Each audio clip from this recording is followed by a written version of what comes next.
Josua, hoofstuk 22.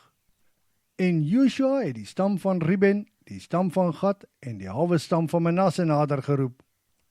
Toe sê hy vir hulle, alles wat Moses, die dienaar van die Here, aan julle opgedraai het om te doen, het julle gedoen. Verder het julle ook al my bevele nagekom. Julle het ook glad nie julle broers in die steek gelaat nie. Kyk, van die begin af tot nou toe is dit al 'n baie lang tyd. Alles wat die Here beveel het, het julle nagekom. En die Here het ook aan julle broers rus verskaf volgens sy belofte.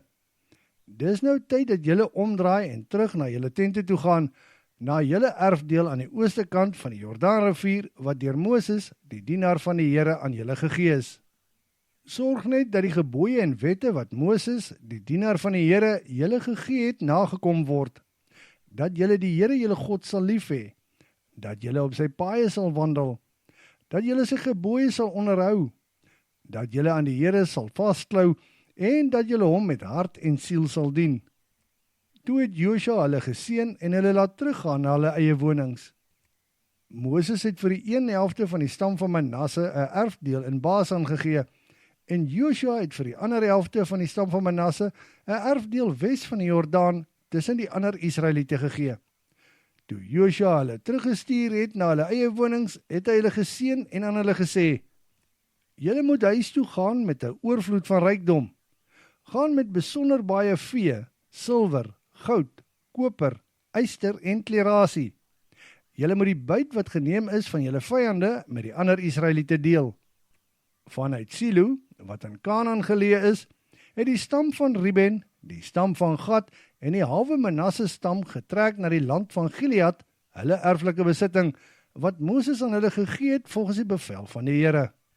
Daar by Gililot, by die klipkrale wat net langs die Jordaanrivier aan die westekant in Kanaan is, het die stam van Ruben, die stam van Gad en die halwe Manasse stam 'n aansienlike en baie groot altaar gebou.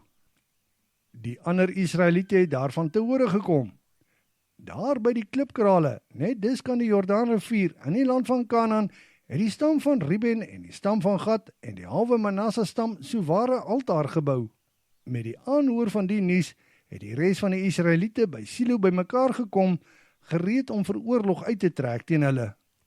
Toe stuur die res van Israel vir Pinias, die seun van die priester Eleazar, na die stamme van Ruben en Gad en die halwe Manasse stam wat in Gilead was.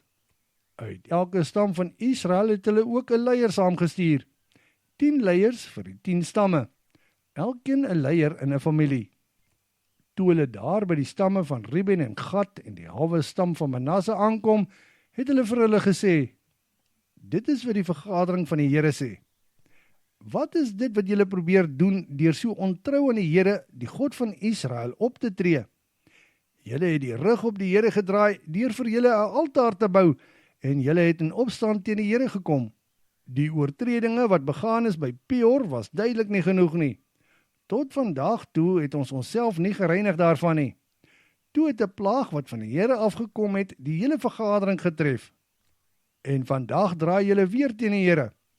As julle vandag opstandig is teen die Here, sal hy môre weer kwaad wees vir die hele vergadering van Israel.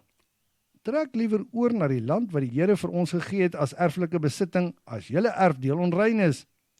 Dit is in elk geval waar die Here se tabernakel staan. Kry dan 'n erfdeel daar tussen ons, maar moenie opstandig wees teen die Here nie, en moenie vir julle 'n ander altaar bou terwyl die altaar van die Here daar is nie, want dan is julle ook teen ons opstandig. Onthou hoe die toorn die hele vergadering getref het toe Agan, die seun van Serach, hom aan die bangoed vergryp het. Hy het nie alleen gesterf as gevolg van sy sonde nie.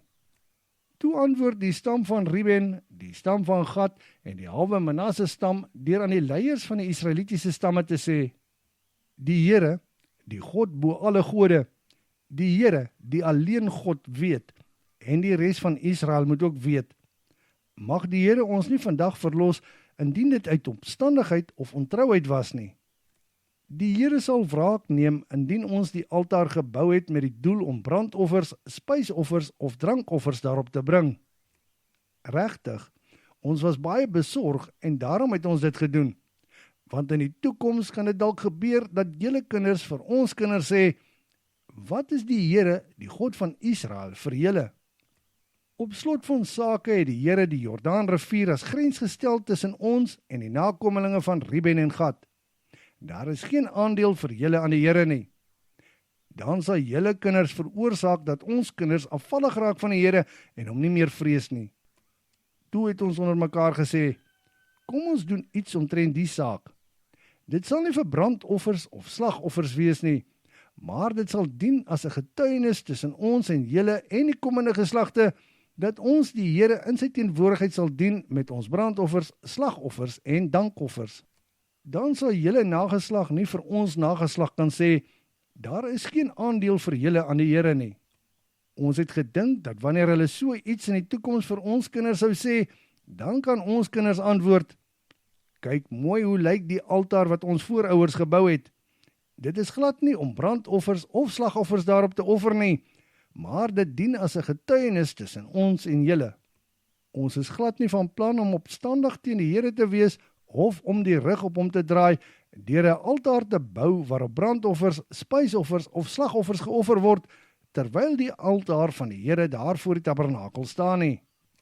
Die priester Pinias, as ook die leiers van die vergadering, al die stamhoofde, het die verduideliking van die stam van Ruben, die stam van Gad en die halwe stam van Manasse goedgevind. En Pinias, die seun van die priester Eleazar, het vir die stam van Ruben, die stam van Gad en die halwe Manasse stam gesê, ek weet nou dat die Here vandag hier tussen ons is en dat julle nie ontrou was aan die Here nie. Die hele Israel is deur julle uit die hand van die Here gered. Toe het Pinias, die seun van die priester Eleazar, as ook die 10 leiers van Gilead, van die stamme van Ruben en Gad af, teruggegaan na Kanaan en die res van Israel, waar hulle alles aan hulle vertel het. Die Israeliete het die antwoord goed gevind en het God daarvoor geloof. Hulle het ook nie meer daaraan gedink om teen die stamme van Ruben en Gad uit te trek en die land waarin hulle woon in die oorlog te verwoes nie. Die stamme van Ruben en Gad het 'n naam vir die altaar gegee.